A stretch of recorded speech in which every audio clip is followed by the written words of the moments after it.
British security officials say they believe that North Korean hackers were behind the global cyber attack last month, which crippled parts of the NHS. The hackers demanded money in return for giving back access to documents on the computers. Thank you. The time 24 minutes to 9. A photon is a tiny particle of light. In fact, it's the smallest unit that light can be broken into. It has no mass at all. Entangled photons are pairs of photons whose properties are linked, and this is the thing that Einstein called spooky. They remain linked, we are told, no matter how far apart they get.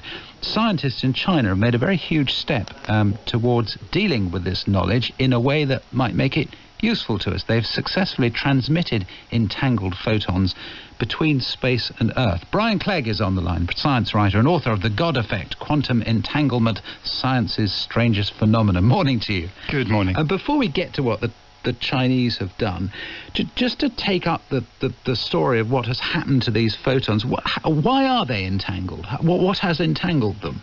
It's the way they're created in the first place. They're kind of created as twins in a way that they almost become two parts of the same thing, and no matter how far you separate them, they are still connected. So if you look at one, it effectively influences the other one. And that's what Einstein was baffled by. And what did he actually disbelieve? He called it spooky. Did he disbelieve it? Yes, he did. In fact, he set up a way of testing it that he thought would prove it didn't exist. And in 1935, and eventually, it took a long time to actually test it. He was proved wrong. It was one of his very few errors. And what have the Chinese done now?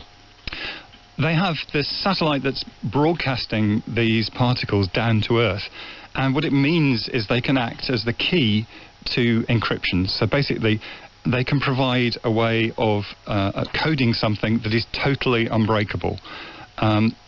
Because it's between two parts of an entangled photon.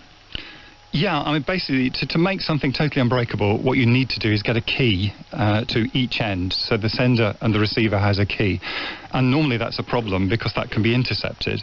But because this key actually doesn't exist until these quantum particles talk to each other, it actually appears on the spot, and it results in totally unbreakable encryption. In physical terms, though, what have they actually done? They have this satellite. It's about 500 kilometers up, and it's broadcasting down to the Earth. The trouble is, these quantum entangled particles, it's very easy for them to lose the entanglement, and when we send them, say, through a fibre optic cable, they can only go about 100 kilometres. But what the satellite can do, because it's broadcasting mostly through empty space, is it can send them much further. So it's enabling them to connect stations about 1,200 kilometres apart.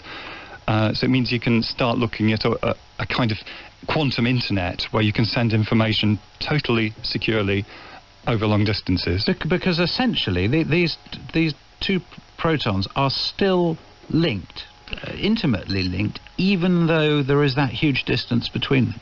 That's right. The photons of light, it would work with any kind of quantum particle, they're the easiest ones to use, can be separated in principle to opposite sides of the universe, and they still remain linked. That's why Einstein called it spooky. Yeah, well, which is more than spooky. I mean, to say it's counterintuitive is to put it mildly, isn't it? It is. I mean, it brings up teleportation and all sorts of kind of things that might become possible, presumably, if the Chinese, if this experiment results in further experiments and further successes. Well, in fact, this quantum entanglement is used, exactly as you say, in teleportation inside quantum computers, which are just starting to be developed. We're talking about something that maybe is 10, 20 years out, which would be far more powerful than any computers we have today. And it absolutely relies on the fact that you can teleport a quantum particle from one place to another using this technique. So that's been done already on the ground. What about teleporting yourself? That, thankfully, in a way, is very unlikely to happen, because basically you've got to do it one particle at a time. And there are so many in your body, it would literally take millions of years. Never know. These things get speeded up very suddenly, don't they? There are all sorts of laws about computers. I mean, but basically, if it were to happen, I mean, Would you still exist in the place that you previously existed in, or what would happen to you? That's the downside of using it for transporting people. Basically, what it does is makes a perfect copy and destroys the original. Ah. So, on the whole, personally speaking, I take... It's clear. Okay, well, I'm glad to have ironed that out. Anyway, Brian Clegg, really nice to talk to you. Thank you. Quick while you're ahead, really, isn't it? Yeah, it's 19 minutes to 9. Well, before France, there was Gaul, then Caesar, who didn't need any teleportation, sent his forces in, and the rest really is history. The Romans ruled for 500 years. It's tempting to wonder whether modern Europe can learn any lessons from the way they managed to hold it together for all that time. Admittedly, they didn't have the equivalent of Brexit to worry about. However, Bijan Omrani, author of Caesar's Footprints, is a brilliant description of the occupation and how he managed to do it. Caesar's Footprints, journeys to Roman Gaul, and so on. Bijan is with me. Good morning to you. Pleasure to be with you. Now, it was this is not a proposal, by the way, what you're suggesting. It's not a blueprint, as it were, for the European Union, because it was just a little bit brutal, the occupation, the assault on Gaul, for a start. No, I mean, there were no Brexit negotiations or Treaty of Rome. I mean, over the time of Caesar's campaigns from 58 to 50 BC, he killed probably 1 million people and enslaved another 1 million. Right. One source says that every soldier got to take a slave home with him. Right, so not a template. Okay. No. Right, no template. But what can we learn from it, from the occupation, which lasted for a very long time? Well, one big problem the Romans faced when they occupied Gaul is that the land mass of the empire went up by 30% in just a few years. But Rome didn't have the manpower to deal with it, so despite the brutality of their conquest, they had to work with the Gauls. And one of the methods that they used to do that was by the propagation of Roman culture. Now, you would think, following the brutality of their conquest, they would say, right, no more Gallic culture, everything is ended. Huh. But actually, they didn't, and they brilliantly managed to reconcile Roman culture with Gallic culture. They, for example, there were parts of Gallic culture they didn't like. I mean, Gallic chiefs, to show their prestige, would get war bands, and they would cut off people's heads and they would stick them to their doorposts. Right. And the Romans said, look, if you want to show prestige within your tribes, instead of cutting off people's heads, why don't you become a town councillor?